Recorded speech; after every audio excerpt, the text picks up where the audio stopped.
अस्सलामुअलैकुम। अच्छा जी, मैं एक्सरसाइज 1.1 जो है वो फर्स्ट ईयर मैथमेटिक्स से सॉल्व करने लगा हूँ।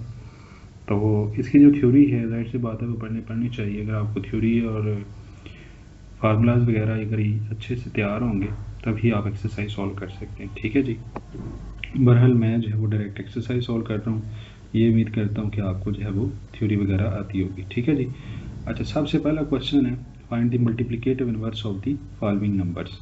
इंपॉर्टेंट क्वेश्चन है एग्जाम के पॉइंट ऑफ व्यू से, शॉर्ट क्वेश्चन के वाले से। देखिए, इसमें हमने एक ही फार्मूला लगाना है मल्टीप्लिकेटिव इनवर्स का। ये साथ मैंने बुक ओपन की हुई है। इसमें जो है वो इसमें फार्मूला याद रखना है बस मल्टीप्लिकेटिव इनवर्स का, कि every non zero complex number, कोई भी अगर नॉन ज़ीरो कम्प्लेक्स नंबर है जो कि ज़ीरो के बराबर नहीं है, उसका एक मल्टीप्लिकेटिव इनवर्स होता है। ठीक है। और अगर ये कम्प्लेक्स नंबर है जिसको हम ऑर्डर पेयर की फॉर्म में लिख सकते हैं, ये तो आपको आइडिया होगा कि जो एक कम्प्लेक्स नंबर है उसको हम ऑर्डर पेयर की फॉर्म में भी लिखा जा सकता है। ठीक है जी। तो जैसे ये हमें असल में तो कम्प्लेक्स नंबर जो है उसको हम z is equal to A plus iota B की फॉर्म में लिख सकते हैं, लेकिन अपनी आसानी के लिए जब हमें पता चल जाएगा कि ये कम्प्लेक्स नंबर ही है तो हम उसको ऑर्डर पेयर की फॉर्म में जो है वो डिनोट कर सकते हैं। ठीक है। अच्छा जी, तो उसके अंदर बस ये फार्मूला याद रखना है। मल्टीप्लिकेटिव इनवर्स किसी भी कॉम्प्लेक्स नंबर का वो क्या होता है, a over a square plus b square minus b over a square plus b square. Simple याद रखना है कि दोनों का नीचे a square plus b square ही आएगा, लेकिन इधर पहले में जो कंपोनेंट है उधर ए आएगा और दूसरे में माइनस बी आएगा। बी नहीं बस माइनस बी आएगा, ये याद रखना है। ठीक है जी। अच्छा, तो ये हमारे पास पहला पार्ट गिवन है। इसमें जो है वो ए की वैल्यू क्या है, -4 है, बी की वैल्यू क्या है 7, और ये फार्मूला आपको पता है मल्टीप्लिकेटिव इनवर्स का फार्मूला होता है ये। ठीक है। अच्छा, तो अब हम क्या करेंगे, इसी फार्मूले के अंदर वैल्यूज़ रखें। ठीक है। तो ए की वैल्यू क्या है -4, और ए स्केयर में क्या आ जाएगा, -4 का स्केयर प्लस बी स्केयर आ जाएगा। ठीक है। उसकी वैल्यूज़ रखें। बी की वैल्यू क्या है 7 है, और क्योंकि फार्मूले के अंदर माइनस है तो इस वजह से यहाँ पे -7 आ जाएगा। अब इसको थोड़ा सा फार्मूला नीचे जो है वो स्केयर है, उनका स्केयर अगर आप लें तो क्या बन जाएगा 16 49। ठीक है। दोनों के सेम बन जाएगा, और यहाँ पे बन जाएगा, उनको प्लस करें 65, ऊपर आ जाएगा -4 और -7, तो ये हमारे पास आंसर आ जाएगा। ठीक है। बिल्कुल इसी पैटर्न के ऊपर सेकंड पार्ट भी आपने करना है। ए की वैल्यू क्या है, यहाँ पे स्क्वायर रूट ऑफ 5 है, बी की वैल्यू क्या है माइनस स्क्वायर रूट ऑफ 5 है। ठीक है। अब याद रखें ये जो माइनस लगाया है ये जो है वो फार्मूले वाला है, और ये क्वेश्चन के अंदर आ रहा है और ये फार्मूले वाला, तो यहाँ पे प्लस हो जाएगा। आप डायरेक्ट प्लस भी लिख सकते हैं, आपकी मर्जी है। नीचे हम जो है इसको सिंप्लीफाई करेंगे, ऊपर वाला वैसे रहने देंगे, हमारे पास ये आंसर आ जाएगा। ठीक है। बस फार्मूला आना चाहिए, ए की वैल्यू क्या है, बी की वैल्यू, उसको थोड़ा सा सॉल्व करना, सिंप्लीफाई करना आना चाहिए, तो वो क्वेश्चन जो है वो आसान से। इसमें जो क्वेश्चन में देखें आपके पास क्या है, ए 1 है, बी क्या है 0 है, तो इधर रखेंगे हमारे पास ये जो है वो आंसर आ जाएगा। ठीक है जी। ये क्वेश्चन नंबर 1 है। अच्छा, उसके बाद अगर हम आए रियल और इमेजरी पार्ट जो है उसको सेपरेट करना है हमने। ठीक है। ये क्वेश्चंस आपने पहले भी किए होंगे 9th क्लास के अंदर, जो ओल्ड बुक थी उसके अंदर ये क्वेश्चन थे इस तरह के, रियल और इमेजरी पार्ट जो है वो उसको सेपरेट करना। ठीक है। याद रखें, जब भी हमारे पास कोई भी कॉम्प्लेक्स नंबर रैशनल हो, रैशनल से मतलब है कि दो जो कॉम्प्लेक्स नंबर है उनके डिवीजन आ रहा हो, तो हमेशा उसको रैशनलाइज किया जाता है। रैशनलाइज करने का तरीकाकार क्या होता है कि जो उसका डिनोमिनेटर होता है उसके रेसिप्रोकल से इसको मल्टीप्लाई और डिवाइड करना होता है। ठीक है। तो इसका रेसिप्रोकल क्या है, इसका डिनोमिनेटर क्या है, 4 + 5 अयोटा है, तो हम इसके साथ मल्टीप्लाई करेंगे इसके अपोजिट के साथ, मतलब 4 - 5 अयोटा, 4 - 5 अयोटा। ठीक है जी। तो ऊपर वाला नंबर ऊपर वाले के साथ मल्टीप्लाई, नीचे वाला नीचे के साथ। और बस याद रखें, आपको पता होना चाहिए एक फार्मूला होता है a + b और a - b, वो किसके बराबर होता है, a square minus b square. तो 4 ए है यहाँ पे और ये 5 अयोटा बी है। ठीक है। तो a + b a - b formula बन जाएगा a square minus B square, और ऊपर वाले बात सिंपल मल्टीप्लिकेशन करनी है। 2 को मल्टीप्लाई करें 4 से, फिर 2 को मल्टीप्लाई करें -5 से। ठीक है। फिर -7 × 4, फिर -7 अयोटा मल्टीप्लाई दिस नंबर, तो ये आ जाएगा। या बस इसमें ऐसे करना है, आपने उस ऊपर वाले को मल्टीप्लाई करना है, नीचे हमेशा फार्मूला बनेगा इन क्वेश्चन के अंदर, और उसको आगे सिंप्लीफाई करना। जहाँ पर भी अयोटा स्क्वायर आए, अयोटा स्क्वायर आपको पता होना चाहिए, जो अयोटा है वो किसके बराबर होता है, वो स्क्वायर रूट ऑफ -1 के बराबर होता है। अगर हम उसका स्क्वायर रूट लें, ये देखिए अयोटा किसके बराबर होता है, -√(-1), और अगर स्क्वायर लेंगे तो किसके बराबर आ जाएगा, वो -1 के, तो अयोटा स्केयर की जगह पे -1 रखें, बाकी इसको थोड़ा सा सिंप्लीफाई करें, हमारे पास आंसर आ जाएगा। लेकिन एंड पे जाके क्योंकि हमने उसको रियल और इमेजिनरी पार्ट्स को सेपरेट करना है, तो याद रखें जो रियल और इमेजिनरी पार्ट्स हैं वो हमेशा क्या होते हैं, ये जो फर्स्ट नंबर है ये हमारे पास रियल ऑफ जी होता है, और जो सेकंड नंबर है अयोटा नहीं, अयोटा को छोड़ के, ठीक है, और जो भी साइन होगा, अगर माइनस होता है इधर फिर मैं -4 लिखता। बहुत सारे स्टूडेंट अयोटा भी लिखते हैं साथ, लेकिन वो गलत बात है, ठीक है।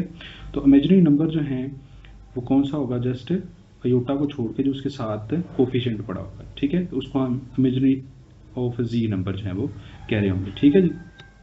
अच्छा, तो ये हमारे पास अंडर पे जाके आपने आंसर इसको सेपरेट कर लेना है, इसको जो है वो ये रियल ऑफ जी है और ये -38/41 जो है वो योटा को नहीं लिखना आपने, ठीक है, योटा को छोड़ देना है, वो हमारे पास क्या है कॉम्प्लेक्स नंबर या इमेजिनरी नंबर आ जाएगा उसके बाद।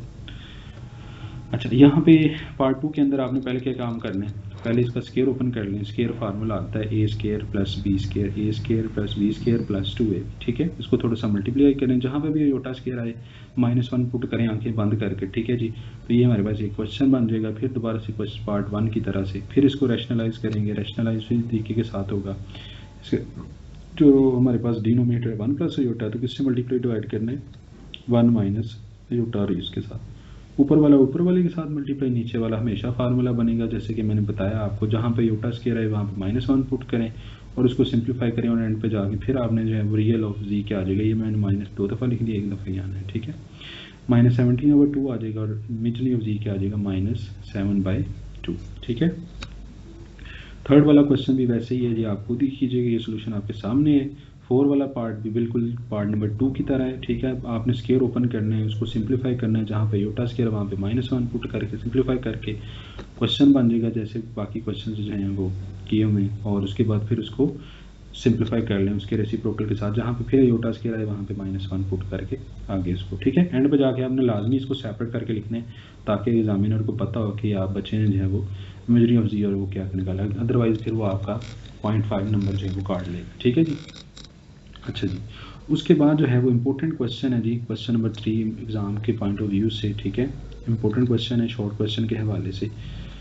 अब इसमें देखें इस क्वेश्चन में कहता क्या है, स्टेटमेंट अगर समझ आ जाएगी तो क्वेश्चन बड़ा आसान सा है। कह रहा है जी कि जी बार इज इक्वल टू जी, अब जी बार क्या होता है उसको थोड़ा सा पढ़ते हैं। अब देखें G is equal to A plus iota b जो है वो कम्प्लेक्स नंबर होता है, और इसका एक कॉन्जुगेट होता है जिसको जी बार कहा जाता है। कह रहे हैं जी कि let Z is equal to A plus iota B a complex number, then A minus B जो है, ठीक है, called complex conjugate of A plus iota B, और इसको हम जी बार से लिख रहे होते हैं, ठीक है। तो हम अगर अयोटा वाली रकम जो है उसका साइन चेंज कर दें, अगर प्लस है तो माइनस कर दें, अगर माइनस है तो प्लस कर दें, तो वो उसका क्या बन जाएगा, कॉन्जुगेट कॉम्प्लेक्स नंबर बन जाएगा, ठीक है।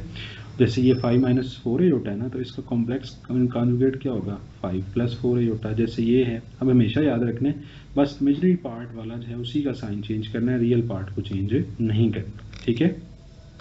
अच्छा जी, तो हम इसमें क्या कह रहे हैं कि अगर कॉम्प्लेक्स नंबर का कॉन्जुगेट कॉम्प्लेक्स नंबर के बराबर है तो फिर जो जी है आपका कॉम्प्लेक्स नंबर वो रियल होगा, ठीक है।